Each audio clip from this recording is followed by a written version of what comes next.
அமெரிக்க அதிபர் Trump India கூட இருந்த வர்த்தக போர்ல திடீர்னு ஏன் ஒரு 180 டிகிரி டர்ன் எடுத்தார்? கொஞ்ச மாசத்துக்கு முன்னாடி வரைக்கும் எதிரியா பார்த்த ஒரு நாட்டை இப்போ அன்பு நண்பன்னு சொல்றதுக்கு பின்னாடி என்ன காரணம்? வாங்க இந்த ஆச்சரியமான மாற்றத்தோட மர்மத்தை உடைச்சு பாப்போம். இந்த வார்த்தைகளை ஒரு நிமிஷம் கேட்டு பாருங்க. சில மாசத்துக்கு முன்னாடி வரைக்கும் இந்தியா மேல நியாயமில்லாத வர்த்தகம் செய்யுதுன்னு குற்றம் சாட்டிட்டு இருந்தா அதே ட்ரம்ப் தான் இப்போ மோடிய அன்பிற்கினிய நண்பர்னு சொல்றாரு. அப்போ இந்த திடீர் மாற்றத்துக்கு என்னதான் காரணம்? இந்த பாராட்டுகள் ஒரு பக்கம் மட்டும் அல்லங்க. பிரதமர் மோடியும் கிட்டத்தட்ட அதே மாதிரிதான் பதில் கொடுத்திருக்கார். ட்ரம்ப்ப என்னுடைய இனிய நண்பர்னு கூப்பிட்டு நம்ம உறவை அடுத்த கட்டத்துக்கு கொண்டு போக தயாரா இருக்கேன்னு சொல்லியிருக்கார். இப்போ நம்ம முதல் பகுதிக்கு வந்திருக்கோம். வர்த்தக போர்னு முழங்கிட்டு இருந்த சத்தம் எப்படி திடீர்னு இவ்வளவு இனிமையான நட்பு வார்த்தைகளா மாறுச்சு? இதுக்கு பின்னாடி இருக்கிறது வெறும் அரசியல் நாடகமா, இல்ல இதைவிட ஆழமான உலக அரசியல் கணக்குகள் ஏதாவது இருக்கா? இந்த கேள்விதான் இந்த முழு விஷயத்தோட மையப்புள்ளி. இது வெறும் வார்த்தை ஜாலம்னு நீங்க நினைக்கலாம், ஆனா இதுக்கு பின்னாடி உலகையே அசைச்சு பாக்குற மாதிரி சில புவிசார் அரசியல் காரணங்கள் இருக்கு. வாங்க அந்த காரணங்கள் என்னென்னு ஒன்னொன்னா அலசி பாப்போம். இந்த மாற்றத்தோட ஆழத்தை சரியா புரிஞ்சுக்க வாங்க கொஞ்சம் டைம் டிராவல் பண்ணி பின்னாடி போவோம். அப்போ நிலைமை டோட்டலா வேற மாதிரி இருந்துச்சு. ட்ரம்போட அமெரிக்கா ஃபர்ஸ்ட் கொள்கையால 2 நாடுகளுக்கும் நடுவுல பயங்கரமான டென்ஷன் நிலவிட்டு இருந்தது. இந்த ஸ்லைட்ல இருக்கிற வித்தியாசத்தை பாருங்களேன். ஒரு பக்கம் 100% வரி, இன்னொரு பக்கம் 18% வரி குறைப்பு. நியாயமற்ற வர்த்தகம்னு சொன்னது இப்போ அன்பான நண்பர்னு மாறுது. இது வெறும் பாலிசி சேஞ்ச் மட்டும் இல்லைங்க, இது ஒரு முழுமையான ஸ்ட்ராட்டஜி சேஞ்ச். ஆனா இந்த மாற்றம் ஏன் நடந்துச்சு? உண்மையான காரணம் இப்போதான் ஆரம்பிக்குது. இந்த மாற்றத்தை ஏற்படுத்தினது அமெரிக்காவோட உள்நாட்டு முடிவுகள் கிடையாது. சொல்லப்போனா உலக அரங்கில் நடந்த சில முக்கியமான சம்பவங்கள் தான் ட்ரம்ப இந்த முடிவை எடுக்க வச்சது. முதல் மற்றும் ரொம்ப முக்கியமான காரணம் இதுதான். இந்தியாவுக்கும் ஐரோப்பிய யூனியனுக்கும் நடுவுல ஒரு பெரிய வர்த்தக ஒப்பந்தம் கையெழுத்தானது. இது அமெரிக்காவோட கவனத்தை உடனே ஈர்த்துச்சு. இந்த இந்திய ஈரோப்பிய யூனியன் ஒப்பந்தத்தால 2 பக்கமும் வரிகள் நல்லாவே குறைக்கப்பட்டுச்சு.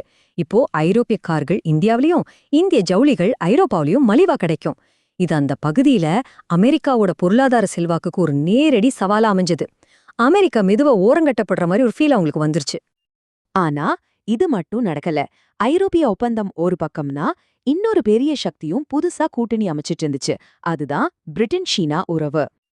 பிரிட்டன் பிரதமர் நேரா சீன அதிபரை சந்திச்சு அவங்க உறவுல ஒரு புதிய பரிமாணம் வந்திருக்குன்னு அறிவிச்சாங்க. பரஸ்பர வரி குறைப்பு திட்டங்களும் இருந்துச்சு. இது அமெரிக்காவுக்கு ஒரு சிக்னல் மாதிரி. அதாவது குளோபல் ட்ரேட் டைனமிக்ஸ் வேகமா மாறிக்கிட்டு இருக்குன்னு அவங்களுக்கு புரிஞ்சுது. இப்போ இந்த எல்லா விஷயத்தையும் ஒன்னா சேர்த்து பாருங்க. அமெரிக்காவோட எந்த பங்களிப்பும் இல்லாமலேயே உலக அளவுல ஒரு புது கூட்டணிகள் வலைப்பின்னல் உருவாகிட்டு இருந்தது. இது அமெரிக்காவுக்கு ஒரு எச்சரிக்கை மணி மாதிரி தான். ஐரோப்பா சீனா மட்டும் இல்ல, ரஷ்யா மற்றும் ஜப்பான் கூடவும் இந்தியா தன்னோட உறவை பலப்படுத்திக்கிட்டு இருந்துச்சு. அதாவது உலக வர்த்தகத்தோட சென்டர் பாயிண்டா அமெரிக்கா இனிமே இல்லையோ அப்படின்ற ஒரு தோற்றத்தை இது உருவாக்குச்சு. இப்போ உங்களுக்கு ஓரளவுக்கு விஷயம் புரிஞ்சிருக்கும்னு நினைக்கிறேன். இந்த உலகளாவிய மாற்றங்கள் அமெரிக்காவை அதோட ஸ்ட்ராட்டஜிய மாத்த முடி எப்படி கட்டாயப்படுத்துச்சுன்னு இப்ப பாப்போம். தனிமைப்படுத்தப்படுவோமோன்ற பயம் அமெரிக்காவை வேற மாதிரி யோசிக்க வச்சது. இந்த தொடர்ச்சியான அழுத்தங்களோட ரிசல்ட் என்ன தெரியுமா? அமெரிக்கா தனிமைப்படுத்தப்படுதோன்ற ஒரு உண்மையான பயம். உலகின் மிகப்பெரிய பொருளாதாரம் உலக வர்த்தகத்திலிருந்து ஒதுங்கி நிக்கிறத ட்ரம்ப் நிர்வாகம் விரும்பல.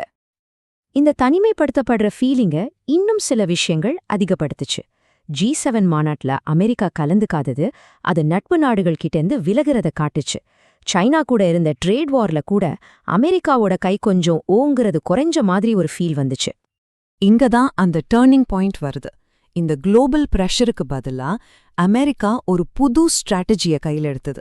வாங்க டீல் பண்ண ஆரம்பிக்கலாம்.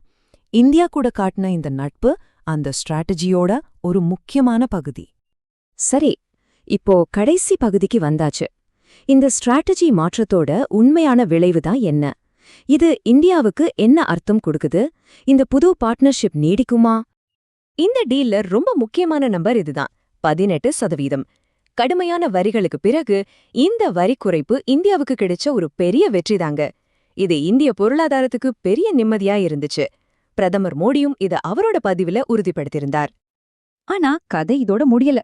அமெரிக்கா கிட்ட இருந்து கிடைச்ச இந்த சலுகைக்கு பின்னாடி சில எதிர்பார்ப்புகளும் கண்டிஷன்களும் இருக்கு. இது அந்த பெரிய கண்டிஷன். $500 பில்லியன் மதிப்புள்ள அமெரிக்க பொருட்களை இந்தியா வாங்கணும்னு ட்ரம்ப் நிர்வாகம் எதிர்பார்க்குது. இது மூலமா நமக்கு என்ன தெரியுதுன்னா, அமெரிக்கா தன்னோட அமெரிக்கா ஃபர்ஸ்ட் பாலிசிய முழுசா கைவிடல. அவங்களோட வர்த்தக பற்றாக்குறைய குறைக்கிறதுல இன்னும் குறியா இருக்காங்க. ஆக மொத்தம் இப்போதைய நிலைமைய இந்த டேபிள் அழகா சுருக்கமா சொல்லுது. இந்தியாவுக்கு வரி குறைப்பு மாதிரி உடனடி நன்மைகள் கிடைச்சாலும் $500 பில்லியன் அளவுக்கு பொருள் வாங்கணும்னு அமெரிக்கா சொல்றது மாதிரி நீண்ட கால சவால்களும் இருக்கு. இது ஒரு சிக்கலான உறவோட ஆரம்பம்னு சொல்லலாம்.